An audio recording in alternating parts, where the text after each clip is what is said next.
예, 전해드린 것처럼 오늘 오전 여야 4당 원내대표 회동이 있었습니다. 정상화 합의가 예정이 되는데 자유한국당의 추경 논의 거부로 결렬이 됐습니다. 상임위는 재개가 되는데요. 인사청문 일정 그리고 또 추경안 처리 등 남은 과제가 첩첩산중인 상황입니다.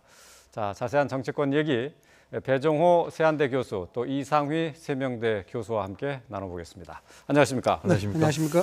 자, 오늘 아침에 여야 4당 원내대표가 국회에서 모일 때는 글쎄 분위기가 꽤 좋아 보였거든요. 네. 그런데 결렬이 돼버렸어요. 협상이 결렬이 돼버렸는데 자, 이 가장 큰 이유는 추경에 관한 논의 때문이죠.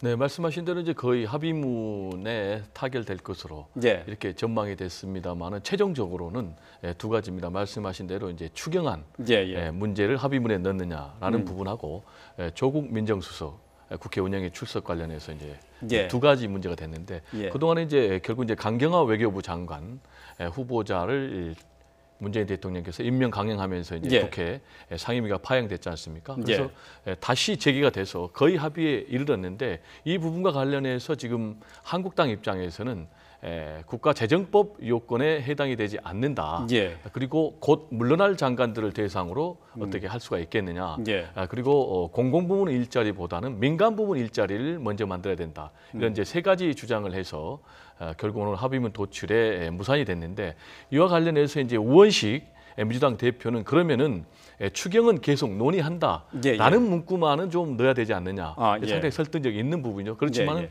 그러한 문구 자체도 넣으면 안 된다. 그래가지고 우원식 원내대표가 결국 눈물까지 흘렸고 그다음에 이제 조국 민정수석 국회 운영에 출석한다라는 것은 합의문에는 명문하지 않지만은 구두로는 합의해달라라고 자유한국당이 요청했지만은 그 부분은 또 민주당이 거부해서 결국 오늘 결렬했습니다.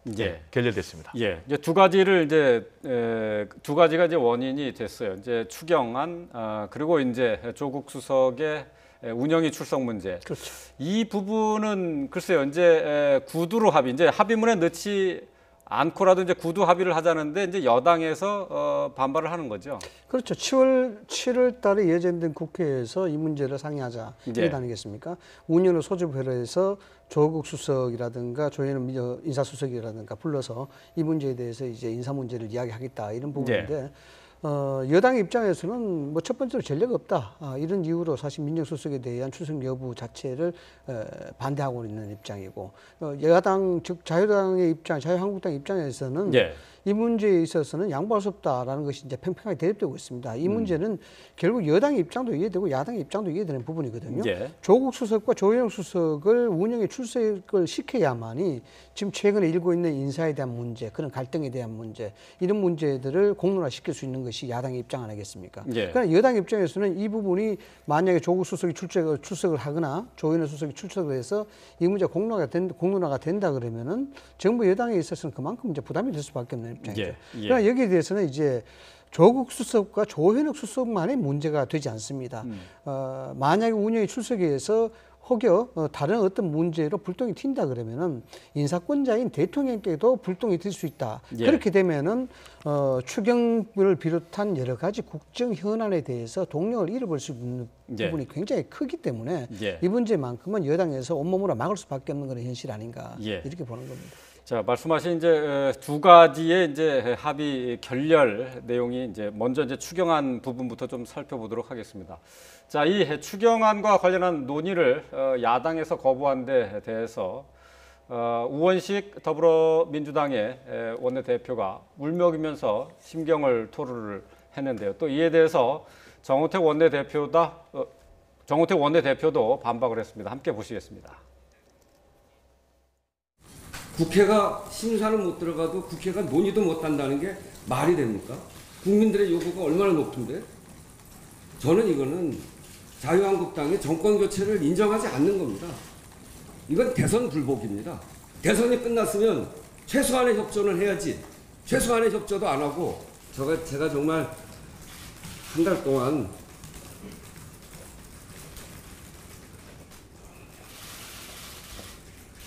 달 동안 참으면서 그분들의 이야기를 들었습니다.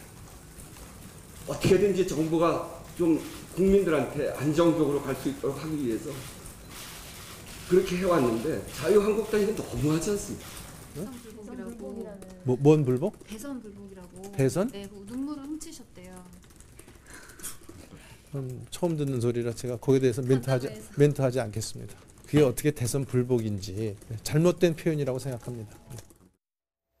네. 자, 우원식 대표가 이제 울먹이면서 얘기를 했는데요. 대선 불복이다라고 얘기를 했습니다. 어떻게 보십니까? 이제 우원식 원내대표는 굉장히 일반적으로 인품이 좀 원만하다, 그런 평가를 듣고 있지 않습니까? 그래서 집권당의 원내대표로서 상당히 이제 책무를 갖고 정말 원만한 여야 합의를 위해서 최선을 다했는데, 본인 말대로 한 달 동안 노력했는데 예. 자유한국당 너무한다. 이거는 정권 교체를 인정하지 않는 것 아니냐. 예. 대선 불복한다는 얘기냐. 이렇게 얘기한 근거는 이제 새 정부가 출범하려면은 이제 새 정부 구성을 해야 되지 않습니까? 예. 내각을 구성을 해야 되는데 여당 입장에서는 특히 이제 자유한국당이 청문회 일정 자체를 보이콧하는 것은 일종의 발목 잡기다라는 그런 시각이 깔려 있는 것이고요. 그리고 정말 지금 일자리를 만들라는 것은 이제 지금 시대적인 사명인데 예. 이런 부분에 대해서 협조 자체를 안 하니까 본인이 굉장히 억울하다라는 네. 것을 눈물로 호소한 그런 부분인데, 예. 여자의 눈물이 무기라고 하지만 이제 남자의 눈물도 예. 이렇게 진정성이 있으면은 예. 상당히 이제 무기가 될 수도 있을 것 같은데, 본인은 나름대로 이런 명분을 갖고 있기 때문에 좀 명분에 호소하려는, 그래서 이 명분을 가지고 자유한국당을 압박하려는 그런 계산이 깔려 있는 것 같아요. 예. 그렇지만은 과연 이제 어쨌든 간에 자유한국당의 제1야당 아닙니까? 그래 국정의 파트너인데 대선 불복이다, 정권 교체를 인정하지 않는다라는 그런 표현은 좀 본인이 아무리 억울해도 예. 좀 지나친 표현 아니냐. 예. 결국은 여야가 잘 원만하게 다시 머리를 맞대고 합의안을 도출하는 것이 가장 바람직한 국정 운영의 방식이 아닌가 이렇게 생각이 됩니다. 그동안 뭐 많이 노력을 하고 야당과 접촉을 했습니다만은 결국 이렇게 그 합의가 결렬이 되다 보니까 울컥했었던 것 같아요.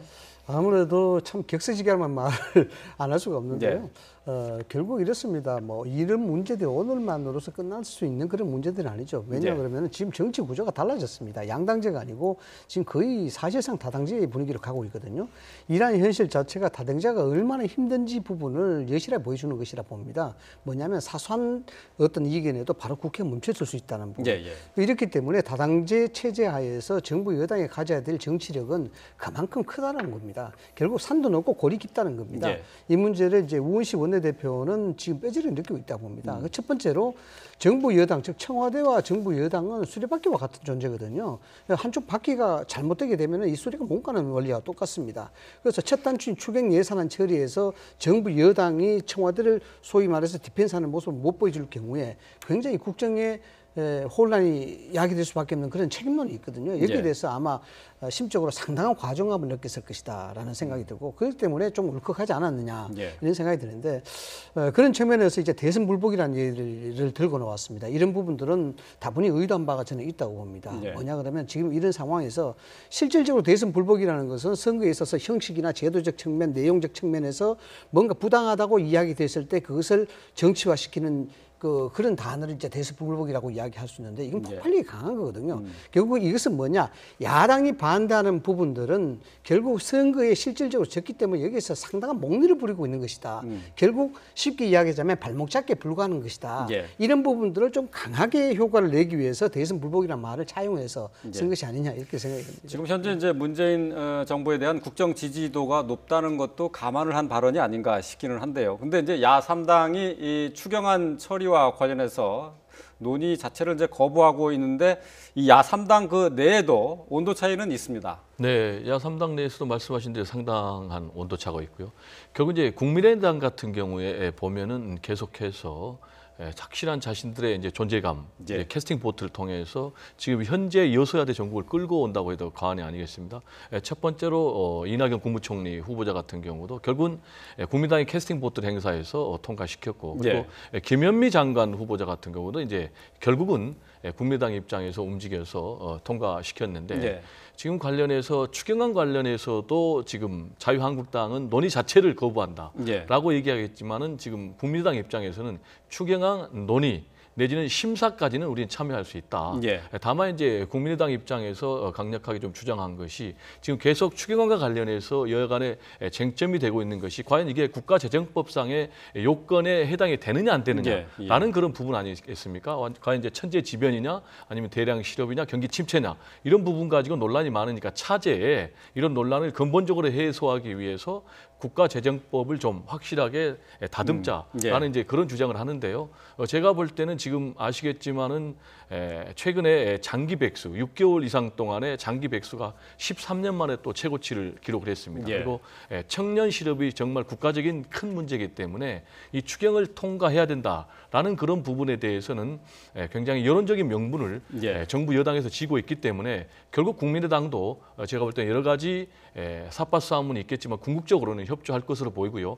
역대 우리가 통계적으로 보면 이 추경 예산안이 통과되지 못한 적이 한 번도 없었습니다. 그렇죠. 그리고 이제 이명박 정부가 취임해서 나흘 만에 추경 예산안이 통과됐고 또 박근혜 정부 출범에서도 이게 예결 소위에 냈을 때 하루 만에 이게 또 처리가 됐거든요.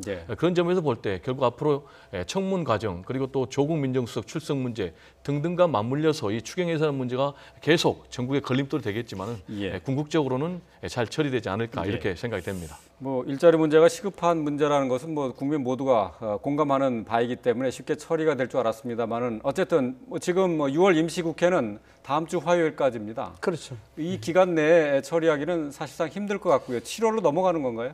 지금 이 상황에서는 추경 처리 자체가 좀 불가능하게 보여지죠. 그래서 이제 7월 국회로 넘어가는데 7월 국회에 가서도 이 문제가 처리될까에 대한 문제는 아직까지도 좀 물음표가 아니겠습니까?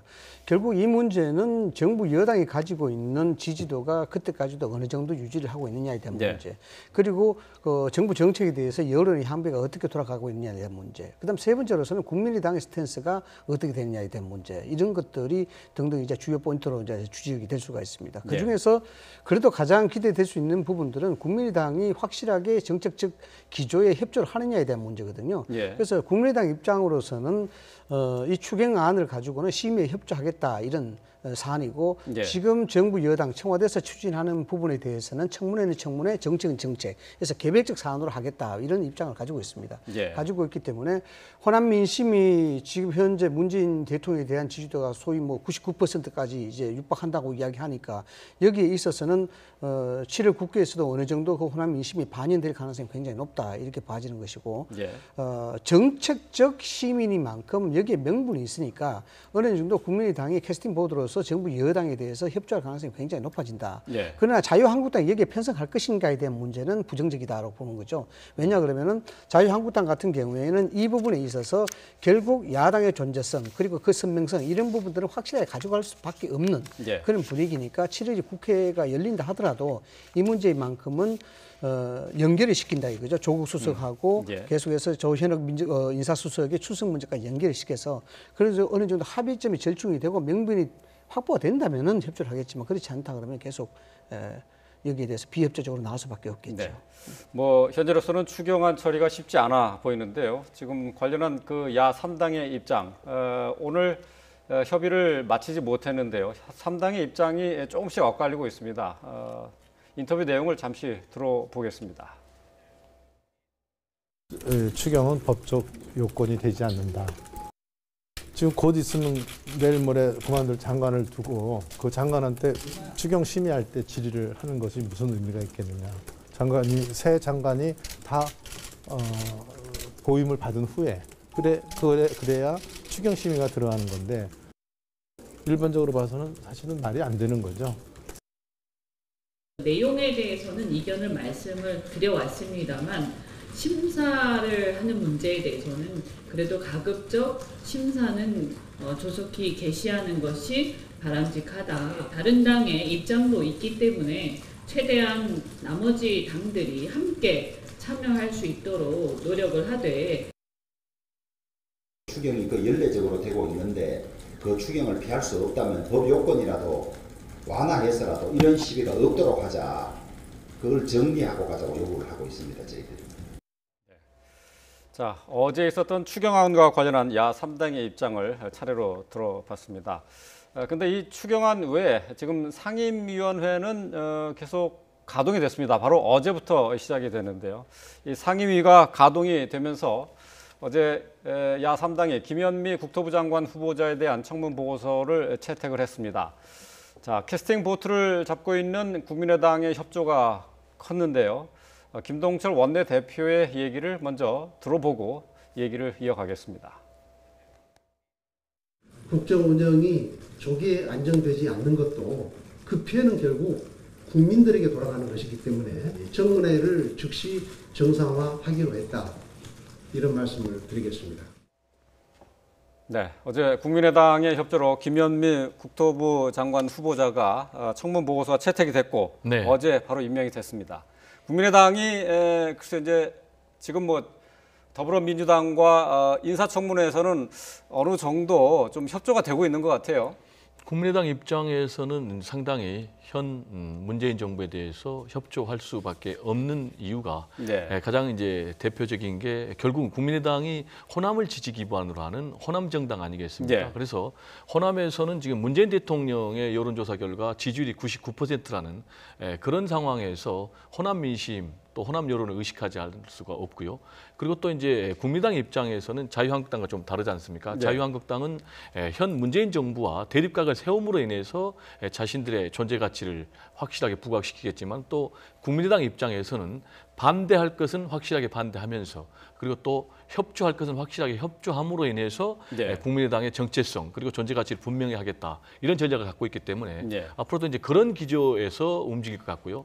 다만 앞으로 이 추경 문제만 있는 것이 아니고 다시 돌아와서 지금 인사청문회 문제, 과연 현재 김상곤 부총리 후보자 그리고 또 조대엽 장관 후보자 그리고 예. 송영무 국방장관 후보자 이런 분들을 이제 청문 과정에서 청문하면서 결국 큰 쟁점이 다시 이제 문제가 될 때 예. 여기에 또 국회 운영에 이제 조국 민정수석이 오느냐 안 오느냐 왔을 예. 때 어디까지 과연 물을 수 있느냐 이 문제하고 추경 문제하고 되면 이제 굉장히 복잡해지는데 이런 고비고비마다 과연 또 국민의당이 어떤 스탠스를 취할지가 굉장히 중요하지만 예. 우리가 이전에 안경환 법무장관 후보자 같은 경우는 결국은 본인이 그 부담감을 이기지 못하고 스스로 낙마하고 말았지 않습니까? 예.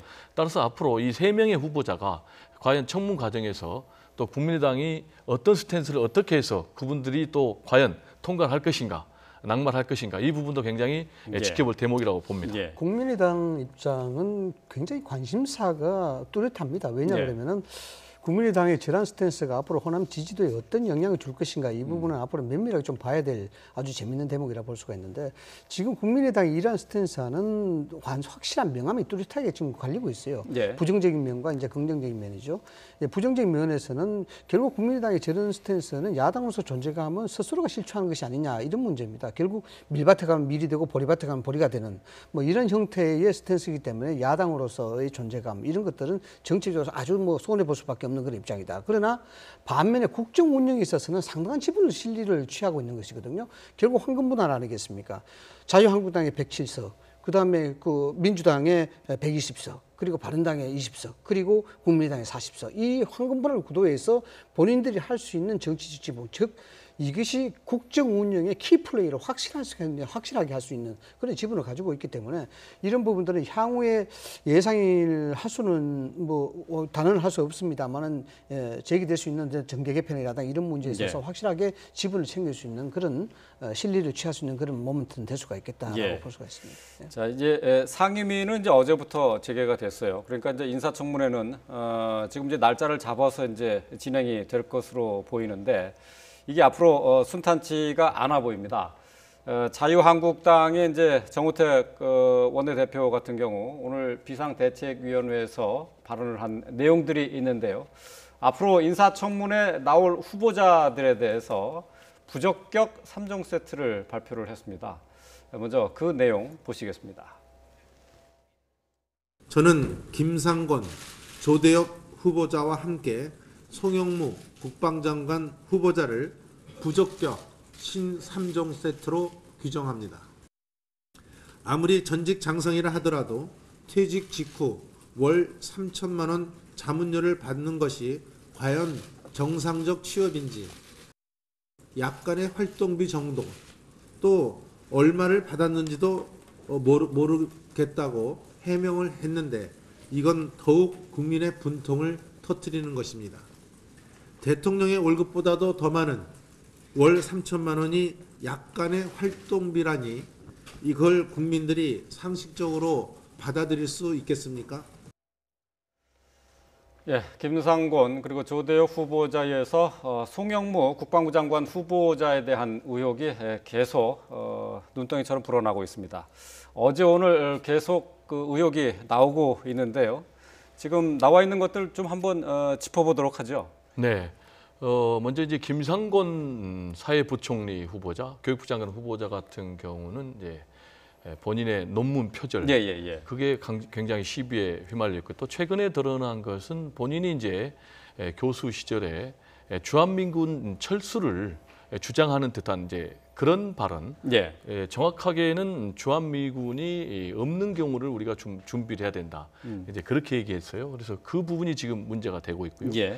그리고 또 지금 방금 자유한국당 원내대표도 얘기했지만 송영무 국방장관 후보자 같은 경우는 이제 방위산업체에서 계속 자문료를 받은 게 문제가 되고 있는가 하면 또 법무법인에서 자문료를 또 받은 게 한 10억 원이 넘는 그런 정도 거액이니까 과연 이런 부분이 국민들의 일반 정서에 과연 통용이 될 수 있는지라는 부분이 있고요. 무엇보다도 이제 가장 중요한 것은 그 직을 수행하기 위해서는 직무와 관련된 비리나 의혹의 시비가 있을 경우에는 직을 좀 감당하기가 어려운 것 아니겠습니까? 특히 이제 안경환 법무부 장관 후보자 같은 경우도 문재인 대통령 입장에서는 조국 민정수석과 같이 사법 계획을 위한 양달기였거든요. 그럼에도 불구하고 본인이 스스로 자진 사퇴했던 것은 어떤 여론이었냐면은 과연 본인이 그렇게 위장으로 몰래 허위로 이혼 신고를 했고 또 허위로 결혼 신고를 했고 그리고 또 아들의 어떤 그 퇴학 무마 관련해서 뭔가 개입하지 않았느냐 그리고 또 서울대 수시입학 관련해서 뭔가 의혹이 있지 않았느냐 이런 부분과 관련해서 과연 검찰 개혁을 확실하게 추진할 수 있겠는가라는 문제 때문에 결국 이제 스스로 자진 사퇴했는데 지금 특히 이제 송영무 국방장관 후보자 같은 경우에 이 방위산업체로부터 자문료를 받은 부분, 특히 이제 법무법인으로부터 10억 원이 넘는 그런 이제 고문료를 받은 이 부분 가지고 과연 앞으로 국방 계획을 해 나갈 수 있겠는가라는 부분에 대해서 앞으로 굉장히 통과하기가 쉽지 않아 보입니다. 말씀하신 대로 배종호 교수가 말씀하신 대로 지금 사실 이제 국방 개혁 문제가 걸려 있고요. 또 그다음에 가장 지금 중심적인 것이 이제 방산 비리와 관련되는 것 아니겠습니까? 그렇죠. 그 송영무 후보자의 입장에서는 상당히 부담스럽고 해명하기도 좀 쉽지 않을 것 같아요. 저는 뭐 송영무 후보자 같은 경우에 상당히 힘들지 않겠냐 그렇게 결론을 내릴 수가 있습니다. 뭐냐면은 첫 번째로는 국민의당 스탠스가 확실하게 지금 송영무 후보자에 대해서 비판적 입장을 가지고 있습니다. 적폐 세력이라고 이야기할 정도로 그렇게 송영무 후보자에 대해서 날선 공방을 지금 벌이고 있는 상황이거든요.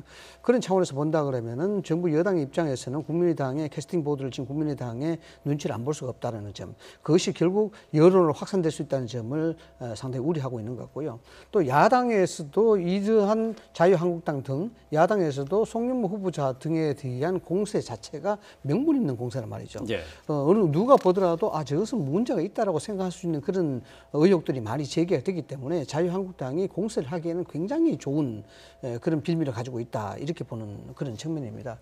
그렇기 때문에 송영무 후보자에 대해서는 상당히 힘들다라는 그런 생각이 드는데 물론 지적을 했습니다만은 지금 방산업체로부터 시작해서 월 800만 원 가까이 계속 자문료를 받아왔다. 이 부분은 사실 납득하기가 힘든 그런 부분이에요. 더군다나 뭐 지금 국방개혁 자체가 온 국민의 일종의 그 희망사항으로 지금 대두가 되는 그런 상황인데 그 국방개혁을 담당해야 될 사람이 방산업체로부터 그것이 이유가 어떤지 간에 거기에 대해서 특정 업체로부터 계속해서 이익을 가져왔다는 부분들은 좀 납득하기 힘들다라는 그런 생각입니다. 전역한 장군이 방산업체에 자문을 한다. 그게 문제가 되는 건가요? 일단 그 부분이 정식적인 이제 겸직에 대한 부분도 물론 문제가 되겠습니다만 이런 부분들이 정식적으로 하고 안 하고의 문제를 떠나서 일단 방산업체가 이해적 관계에 있지 않습니까? 국방과 관련해서 이해적 관계에 있는 그런 것이 이제 방산업체라 본다 그러면은 지금 방산 비리라는 그 자체가 방산업체들과 국방부 간의 어떤 유착적 관계 이런 부분들을 소위 도려내야 되는 그런 입장에 있는 사람이 그러니까 장관 후보자로서는 그러한 전력이 전력 적절하지 자체가 않다. 상당히 적절하지 않다는 예. 것이죠. 그런 부분들이 결국 국방에 대한 명분성, 국방 계획에 대한 명분을 약화시키는 건 요인이 되고 그렇게 약화된다 그러면은 계획 자체가 동력을 얻을 수 없는 그런 상황이 예. 되는 거죠. 예. 또 다른 이제 의혹이 한 가지 더 있는 게 송영무 후보자 같은 경우 딸과 함께 ADD 네네. 국방과학연구원이죠. 여기 네네. 같이 취직을 한 부분이에요. 또 그리고 이제 송 후보자의 딸도 상당히 일반적으로 상식적으로 납득하기 힘들 만큼 많은 휴가를 갔다 왔다 하는 부분이 또 있죠. 네, 말씀하신 대로 이제 송영무 장관 후보자의 따님의 경우 예. 두 가지 문제 제기가 되고 있는데 하나는 취업 과정과 관련해서 과연 정상적인 취업이었느냐라는 예. 부분하고 두 번째로 근무와 관련해서 너무 상식적으로 받아들이기 어려울 정도로 예. 휴가를 많이 썼느냐, 썼지 않느냐 이 두 가지 문제 제기가 되고 있거든요. 먼저 이제 취업과 관련해서 송영무 장관 후보자의 따님의 경우 보니까는 원래 1차 서류에서 3등이었어요. 근데 이제 예. 2명만 뽑기로 당초에는 돼 있었는데 예. 2차에서 이제 국가 보훈 자녀 예. 그 부분 가산 점수가 돼가지고 2등이 됐지만은 예. 결과적으로 3명을 뽑아가지고 들어갔다 이 말이에요. 그래서 뭔가 취업 과정에서 의혹이 있었지 않느냐라는 문제가 제기가 되고 있고요. 예. 그다음에 이제 휴가를 총 10년 동안에 475일을 썼습니다. 예. 물론 이 475일의 휴가 일수 가운데는 이제 출산 휴가가 180일이 있었습니다. 예, 그것도 포함돼서요. 그럼에도 예. 불구하고 1년에 한 30일 정도를 휴가를 썼거든요. 그럼 이건 뭐 좀 뭔가 좀 정상적인 근무라고 보기는 좀 어렵지 않느냐라는 이제 그런 문제가 제기가 되고 있고요. 예. 아까 이제 앵커께서 질문하신 과연 송영무 국방장관 후보자가 방산 관련 업체로부터 자문료를 받은 것이 문제가 되느냐라는 부분과 관련해서 예, 예. 그 부분이 뭔가 유착 의혹이 있거나 앞으로 유착으로 발전될 가능성이 있다면 문제가 될 소지가 있다고 생각합니다. 예. 그런 점에서 이 송영무 장관 후보자가 법무법인으로부터 10억 원이 넘는 고문료를 받았다는 것은 뭔가 거기에 대해서 대가성이 있는 것을 봐야 되기 때문에 앞으로 그 부분과 관련해서 과연 송영무 장관 후보자가 국방장관에 임명이 됐을 경우에 예. 그런 기존 관계로부터 자유롭게 국방계획을 추진할 수 있겠느냐라는 예. 문제 제기가 되고 있다고 저는 봅니다. 예. 자, 사당 원내대표가 국회 정상화에 대한 논의를 했지만은 합의는 불발이 됐습니다. 하지만 상임위원회는 계속 진행이 되고 있고 앞으로 인사청문회는 진행이 될 예정입니다. 자, 송영무 후보자와 관련한 의혹까지 함께 짚어봤습니다. 배종호 세한대 교수 또 이상휘 세명대 교수와 함께 이 얘기 나눠봤습니다. 말씀 고맙습니다. 감사합니다.